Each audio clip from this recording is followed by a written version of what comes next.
A Crossley Tale.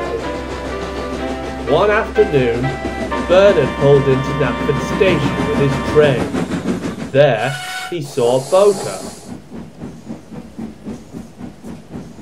"Oh, hello, BoCo," he said. "I don't think I've seen you much." "I think I can say the same about you, Bernard," laughed BoCo. "Duck, Oliver and Donald and Douglas have told me a lot about you." "Yeah," said BoCo.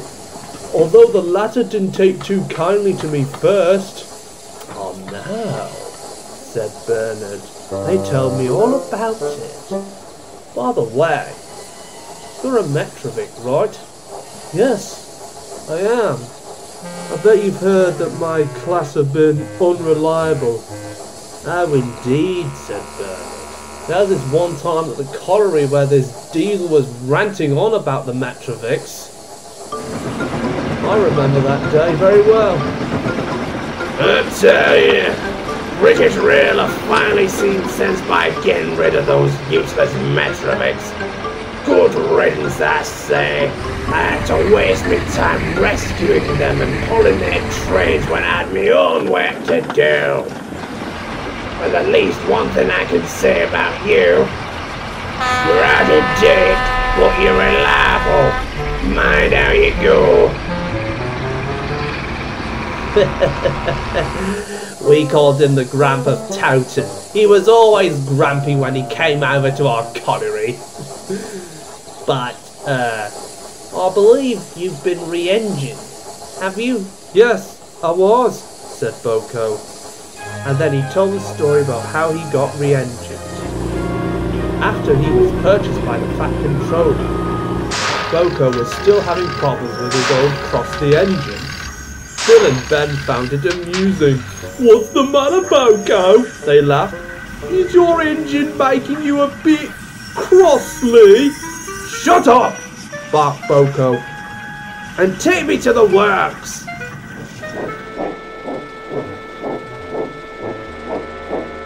Then, the Fat Controller came to see him at the works. "BoCo," he said, "I have decided to fit you with a new engine. I've been in contact with an American firm called Electromotive Diesel." "American, sir?" said BoCo. "Yes.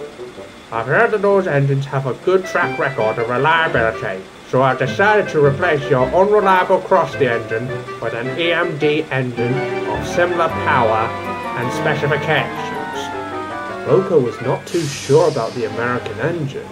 "It'll be coming within a few weeks. It needs to be shipped over to Sodor, so you'll be out of service until the engine arrives. Edward should be able to manage to do the work alone, with the help of Donald and Douglas." Soon, the American engine arrived. BoCo was fitted with it at once. When he was started up, BoCo felt different. "Ooh, I feel somewhat stronger," he thought to himself. "At least that's a success," said the workman. "Now, BoCo, we're going to be conducting trials on you to see if your engine works."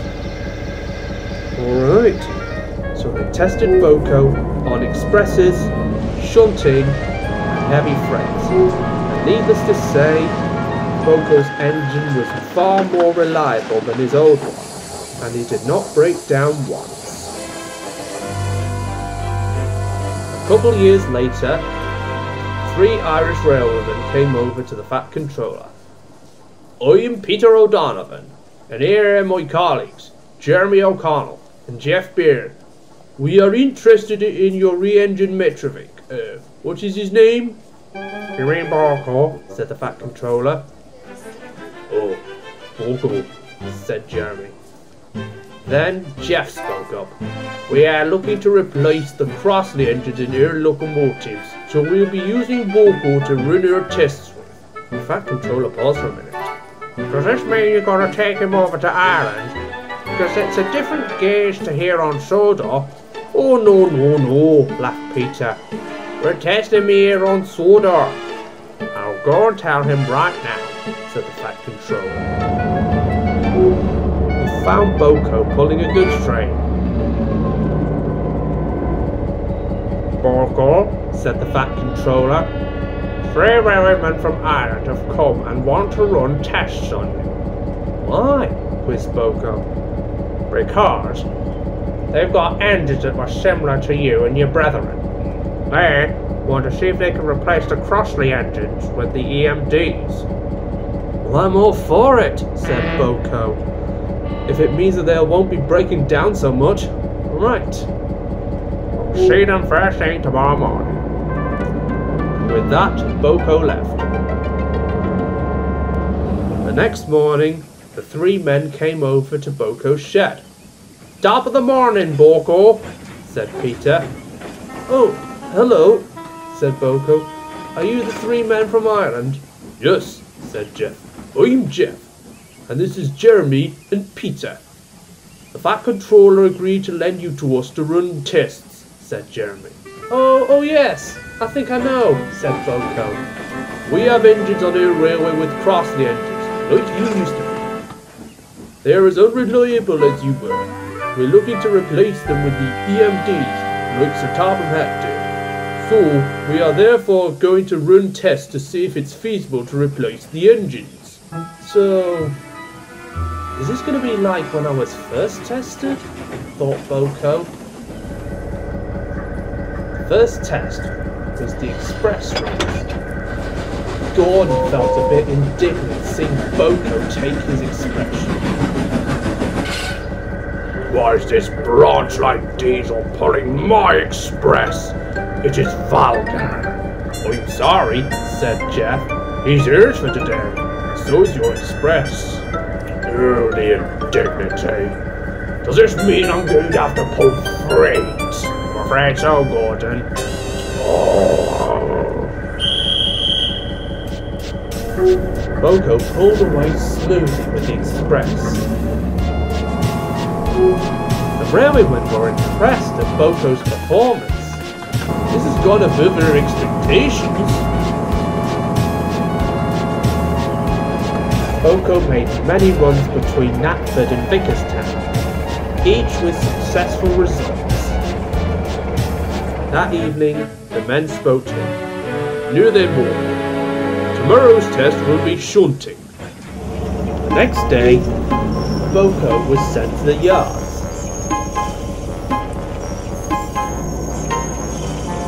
Peter, Jeremy and Geoff watched him and took note of his performance.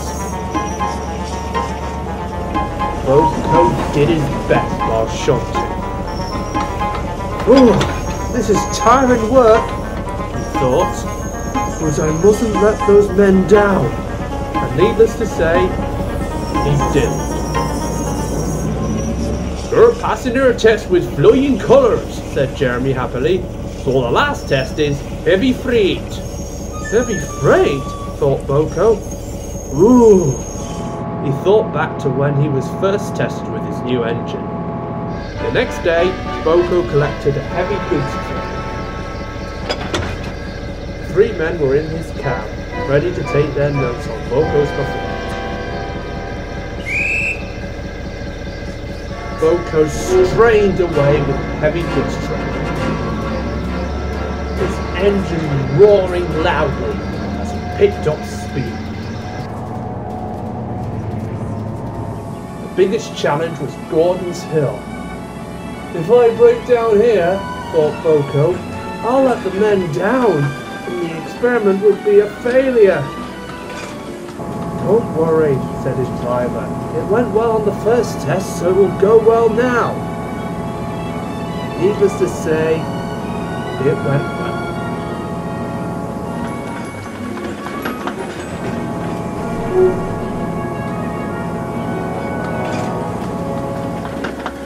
The Irish Railwaymen were delighted. Well done, BoCo. You have proved without a doubt that EMD engines are the way forward for us. We'll be re-engineering our engines with EMDs.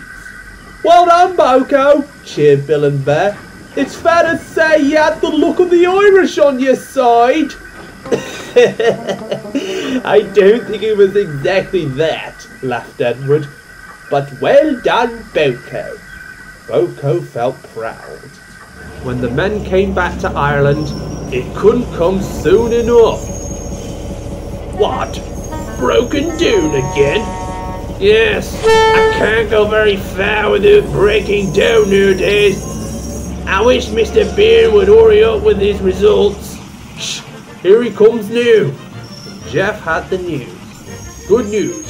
We have conducted trials on the island of Sodor, and we have a result. We are going to re-engine you with EMDs, so we can get rid of those old Crossleys once and for all. The engines were delighted. And so, said BoCo, after that, the 3 Irish Railwaymen tried to sell their idea to BR to re-engine their Metrovick, but BR were having none of it, and all my brethren were withdrawn and scrapped, except one. Ah, said Bernard, that's a shame. They could have been re-engined. I suppose, said BoCo sadly. They would rather have forgotten about those Metrovicks. They were no more use to me.